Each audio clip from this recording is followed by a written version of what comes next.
తిరుపతిలో వైకుంఠ ఏకాదశి టికెట్ల పంపిణీలో తొక్కిసలాట, అప్పన్న చందనోత్సవంలో అపశృతి, శ్రీశైలంలో దొంగ టికెట్ల కలకలం, టీటీడీ గోశాలలో ఆవుల మృతి. గత ఏడాది కాలంగా హిందువుల మనోభావాలు దెబ్బతినే విధంగా చోటు చేసుకుంటున్న ఇలాంటి ఘటనలు ఏపీలో కూటమి సర్కార్కు మాయని మచ్చగా మిగిలాయి. AP CM Chandrababu, deputy CM Pawan Kalyan Hindu ధర్మ పరిరక్షణ కోసం తాపత్రయపడుతున్నామని చెబుతున్నా ఇలాంటి అవాంఛనీయ ఘటనలతో ప్రభుత్వ పనితీరుపై హిందూ భక్తులు అసంతృప్తి వెళ్లగక్కే పరిస్థితి నెలకొంది. అధికారుల తప్పిదాలు చంద్రబాబు సర్కార్కు సమస్యలు సృష్టిస్తున్నాయి. దేవాదాయ శాఖలో అసలు లోపం ఎక్కడుందో పట్టించుకోకుండా తప్పులు జరిగినప్పుడు వాటిపై సమీక్ష చేసి ప్రభుత్వం చేతులు దులుపుకుంటోంది. దీంతో అధికారుల పాపం భక్తులకు శాపంగా మారుతోంది. ఈ వాస్తవాన్ని ప్రభుత్వం గుర్తించకపోవడం వల్లే సింహాచలం చందనోత్సవంలో 7 భక్తులు ప్రాణాలు కోల్పోయారు.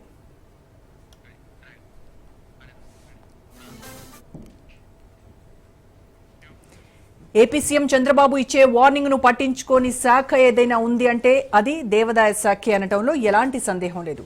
తిరుపతిలో వైకుంఠ ఏకాదశి టికెట్లు పంపిణీ సందర్భంగా జరిగిన తొక్కిసలాటలో పలువురు మరణించడంతో ప్రభుత్వానికి చెడ్డ పేరొచ్చింది. ఈ డ్యామేజ్ కంట్రోల్ కోసం పలువురు అధికారుల్ని బదిలీ చేయడంతో పాటు కొందరిని సీఎం సస్పెండ్ చేసిన విషయం అందరికీ గుర్తుండే ఉంటుంది. ఈ సందర్భంగా చంద్రబాబు టీటీడీ అధికారులకే కాకుండా దేవాదాయ శాఖలో పనిచేసే ప్రతి ఒక్కరికి గట్టి వార్నింగ్ ఇచ్చారు. మిగిలిన శాఖలతో పోలిస్తే దేవాదాయ శాఖలో పనిచేసే అధికారులు, సిబ్బంది చాలా అప్రమత్తంగా, బాధ్యతతో పనిచేయాలని సీఎం అప్పట్లో సూచించారు. ముఖ్యంగా దేవాలయ ఉత్సవాల సందర్భంగా ఎలాంటి అవాంఛనీయ ఘటనలు చోటు చేసుకున్నా హిందువుల సెంటిమెంట్ దెబ్బతినటంతో పాటు ప్రభుత్వానికి అపప్రద వస్తుందని హెచ్చరించారు. ఇంత గట్టి హెచ్చరికలు చేసిన సింహాచలం ఘటనను చూశాక దేవాదాయ శాఖ నిర్లక్ష్యం మరోసారి బయటపడింది. సీఎం వార్నింగ్ ఇస్తూనే ఉంటారు, దాన్ని లైట్ తీసుకుని మనం చేసే పని చేసుకుంటూ పోదామనే బరితెగింపు దేవాదాయ శాఖ అధికారుల్లో కనిపిస్తోంది.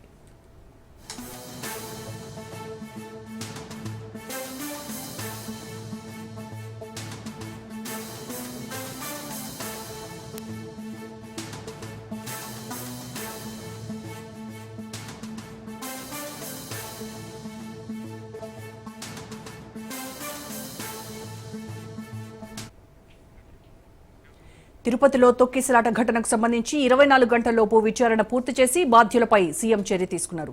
మరి సింహాచలం ఘటనకు ఎవరు బాధ్యులు అనే విషయంపై స్పష్టత వస్తుందా అనే అనుమానాలు తలెత్తుతున్నాయి.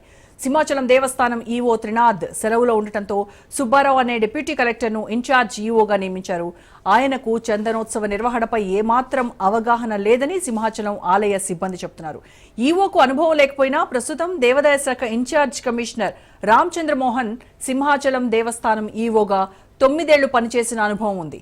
దీంతో కమిషనర్ రామచంద్రమోహన్ అప్పన్న చందనోత్సవ ఏర్పాట్లను పక్క నుండి పర్యవేక్షించారు. ప్రస్తుతం గోడ కూలిన ఘటన జరిగిన ప్రాంతం వైపు క్యూ లైన్లో పంపకూడదని హెచ్చరించడంలో సీనియర్ అధికారిగా అనుభవం ఉన్న రామచంద్రమోహన్ కూడా విఫలమయ్యారన్న విమర్శలు వస్తున్నాయి.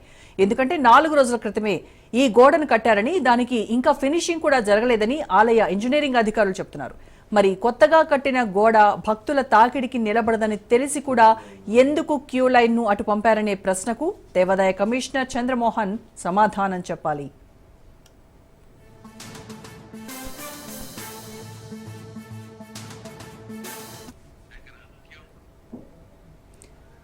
తమ వైఫల్యాలను కప్పిపుచ్చుకుని చందనోత్సవానికి సంబంధించి జిల్లా కలెక్టర్ చెప్పినట్టే అన్ని ఏర్పాట్లు చేశామని చెబుతూ 7 భక్తులు మరణించిన ఘటన నుంచి తప్పించుకునేందుకు దేవాదాయ శాఖ అధికారులు ప్రయత్నాలు మొదలుపెట్టారు. జిల్లా కలెక్టర్ చెప్పే సూచనల్లో ఏవైనా సవరణలు ఉంటే సింహాచలం ఈవో ఆయనకు వివరించాల్సి ఉంటుంది.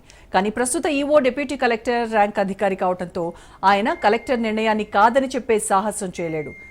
అంతేగాక ఆయనకు చందనోత్సవ నిర్వహణపై ఏమాత్రం అవగాహన లేదు. దీంతో కలెక్టర్ అడిగే ప్రశ్నలకు సమాధానం చెప్పే స్థాయి ప్రస్తుత ఈవోకు లేదని ఆలయ సిబ్బంది అంటున్నారు.